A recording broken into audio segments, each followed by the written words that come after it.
Hey everyone, this video is just going to cover a few questions that have come up regarding the data protection bill I covered in my last video. A couple of questions about how specific provisions of the bill work or don't work, as the case may be. First question is, how do these exceptions work? I talked about how the vital interests exception and the to prevent crime, fraud, abuse, and identity theft exceptions were far too broad. The reason they're so problematic is, particularly the vital interests clause, the vital interest exception. Vital interest is not defined anywhere in the statute. It's also not a common term that would be defined in case law or that lawyers would know, that it had a legal definition. There's also no contextual clues in the statute that would tell you what the limits of that exception may be, which at the very least now creates a massive uncertainty as to how broad this exception is. This is particularly problematic here because the exception is so broad that the statute provides that you can do anything with data, including sell it, which is a big deal, if it is to protect the vital interests of the consumer or another natural person. The fact that in selling it is exempted specifically, the act of selling your data is exempted for this exception implies that it is not some sort of like emergency only exemption. I mean, it is hard to imagine the circumstances that would make it necessary for you to sell data to protect somebody's vital interests if that doesn't just mean an interest that somebody considers vital. If you want to attach like some sort of like life or death type interest or physical health or, that sort of meaning to it, like you might be inclined to do, that's clearly not what the exception means, because under what circumstances would it be necessary for a data processor to sell your data to protect that sort of interest? I mean, of course it wouldn't be necessary. It would, in fact, selling it would be, potentially creating more problems because, you would be limiting who can get access to it. The other problem is, sure, the FTC will interpret this in the first instance, but courts would be the final arbiters of what it means. And the problem with that is, in this statute, you've taken away any private right of action. So somebody who disagrees that that some use of their data is proper because it falls within this exception wouldn't have the ability to test that themselves or to bring a lawsuit themselves to have that tested in court and to see if the court would agree with them that the exception is not that broad. So you wouldn't even have a means of testing that unless the FTC happened to agree with you and come after the offender, which again, that's typically only going to be for people who are extremely well-connected or wealthy, because that's who's going to get attention when the FTC has limited resources, which they will under this bill.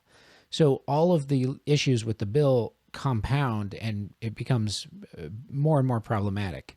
It is conceivable that some judge would ultimately interpret these exceptions somewhat more narrowly than they appear like they might be, but that's a totally unacceptable situation when to get there would require a tremendous amount of time and money and resources. And in the meantime, best case, a judge narrows the exceptions, but in the meantime, a whole bunch of people have had their data misused.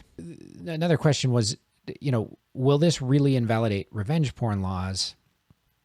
And absolutely it would.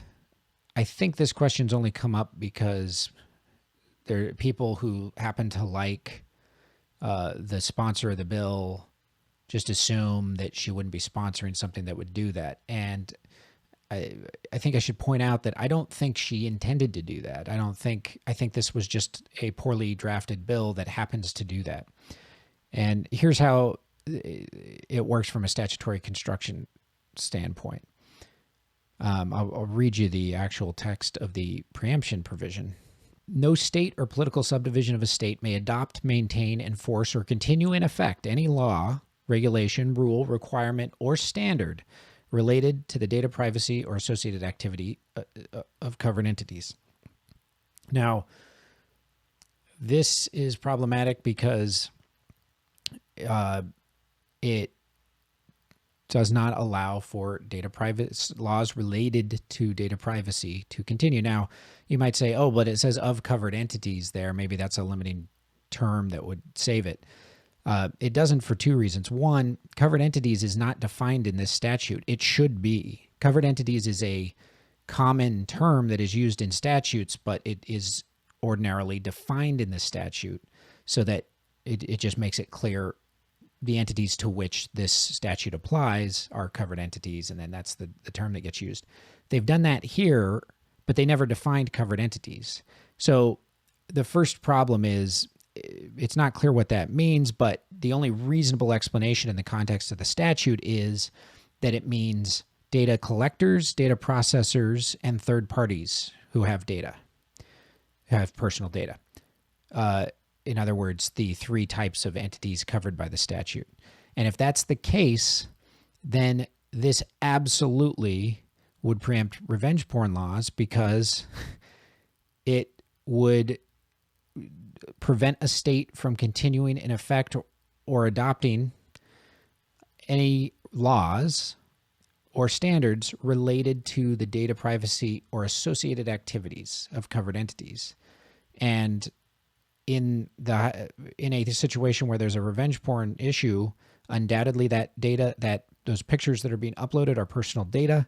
That would make the person choosing how to distribute them a covered entity, and you would not be, as a state, able to make a rule preventing them from disclosing that data. Now, will a lawyer argue if it is in the interest of their client that revenge porn laws should not be preempted and maybe a judge would buy it? Yeah, I mean, absolutely. Lawyers can make arguments, but the face of the statute absolutely preempts them. It would be very easy to solve. You could just add a sentence to this statute that would save non-consensual pornography or revenge porn statutes.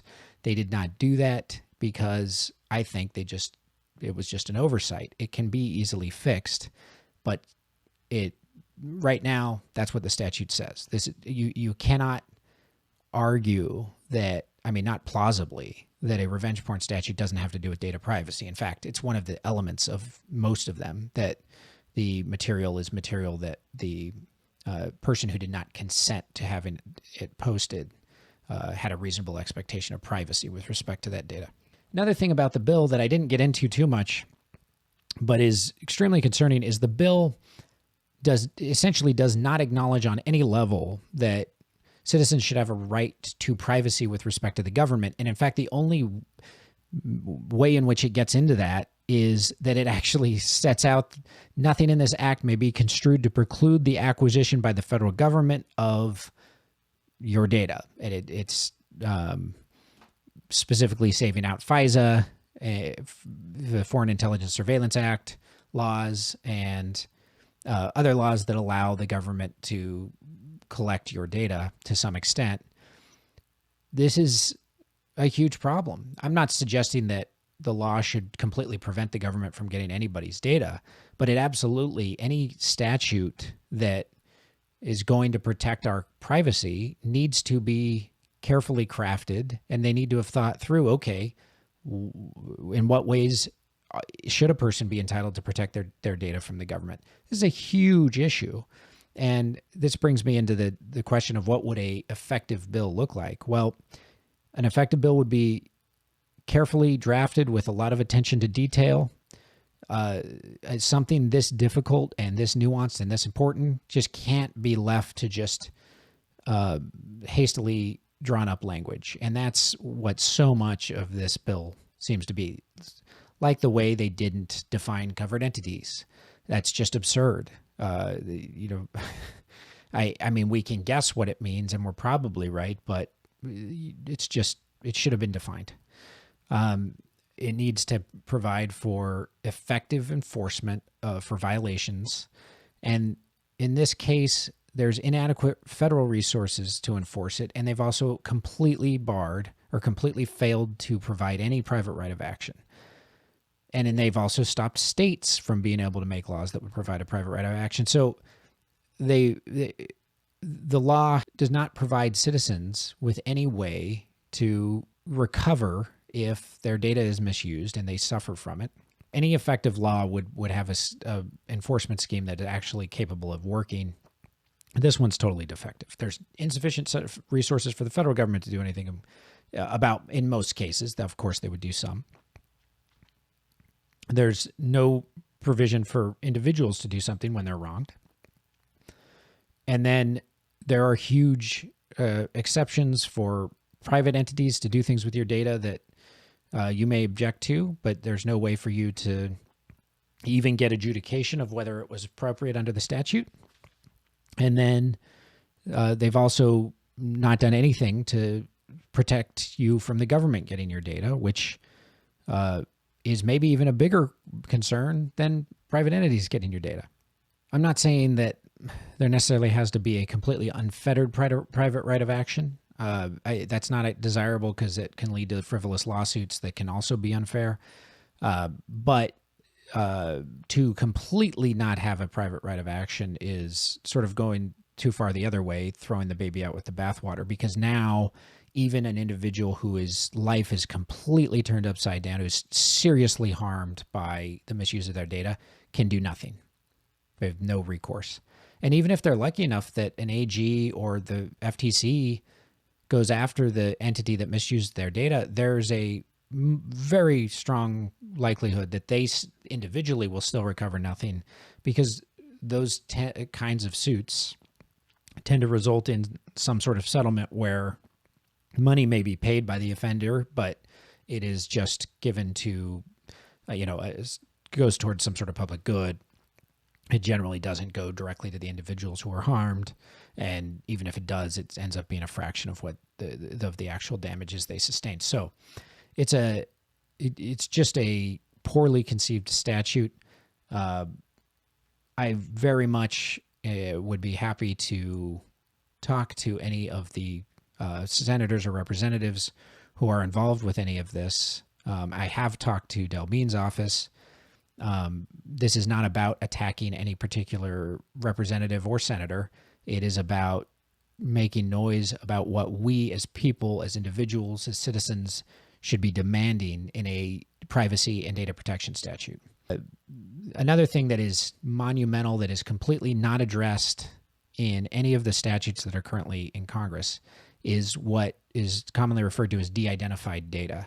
And that is, if an entity takes your data and then they take out the identifying information and just make you, just associate your data with, for example, a number or something that would not be able to be traced back to you. That data in most of these statutes is no longer protected once it's de-identified. Well, that may sound like it makes sense, and it does on some level, but there is, even if you assume that effectively eliminates the privacy concern, which arguably it does not take care of the data protection concern. Or in other words, if we accept that individuals should have a right to control how their data is collected and used, then you can't have a loophole where your data can be collected when it's clearly your personal data and then de-identified. In other words, taken and moved into and aggregated in such a way that it can no longer be traced back to you specifically.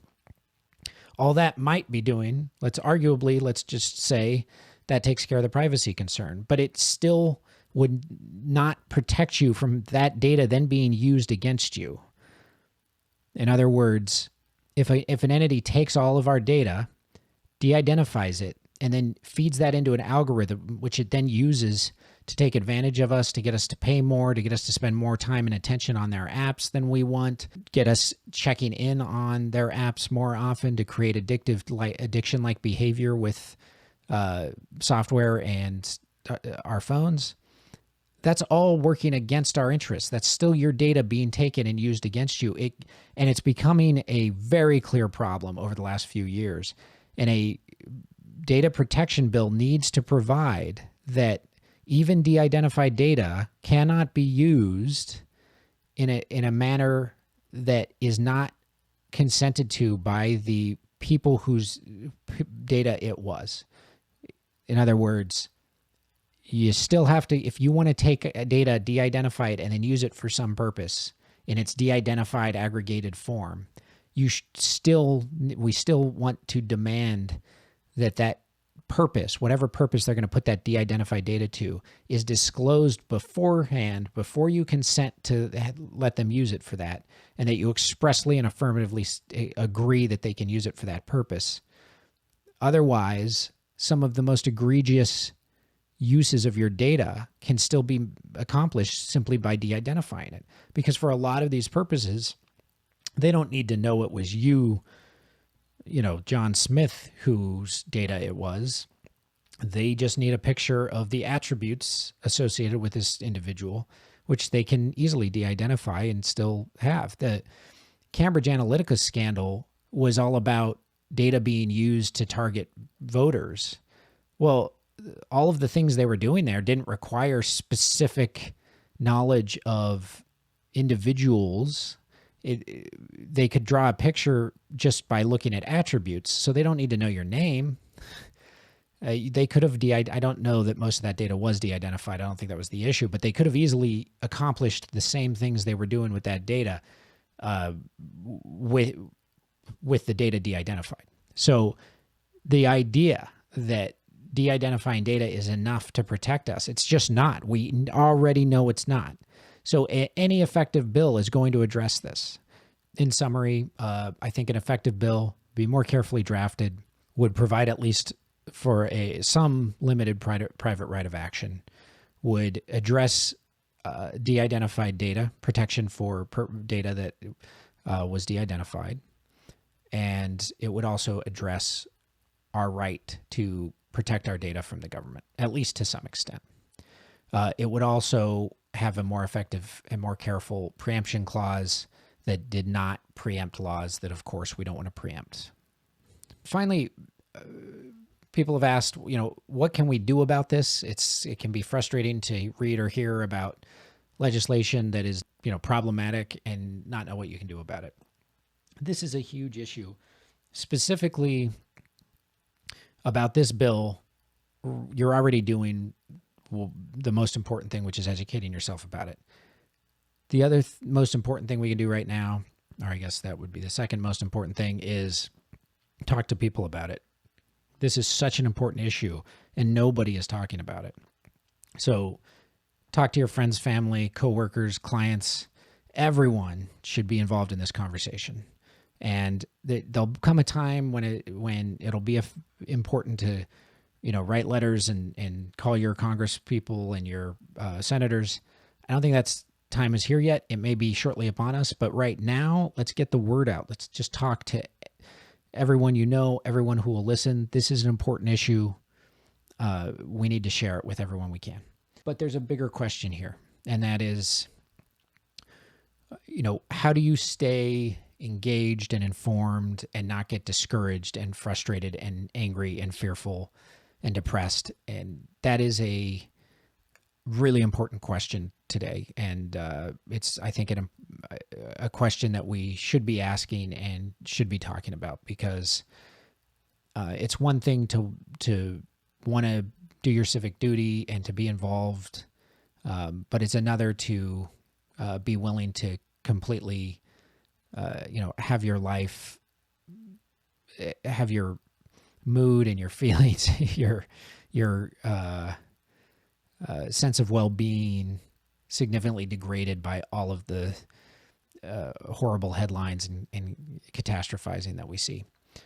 And I think that's a bigger question. I'm going to make one or more videos specifically about that. It's part of the reason I wanted to start making YouTube videos. But I think there's a lot we can do. Right now, you're doing what you can, educating yourself, talk to your friends. Thanks so much for watching. I really appreciate it. I'm so excited to be able to have this platform to get the word out to my friends and family and those of you whom I don't know who are watching. And I look forward to seeing you in the next one.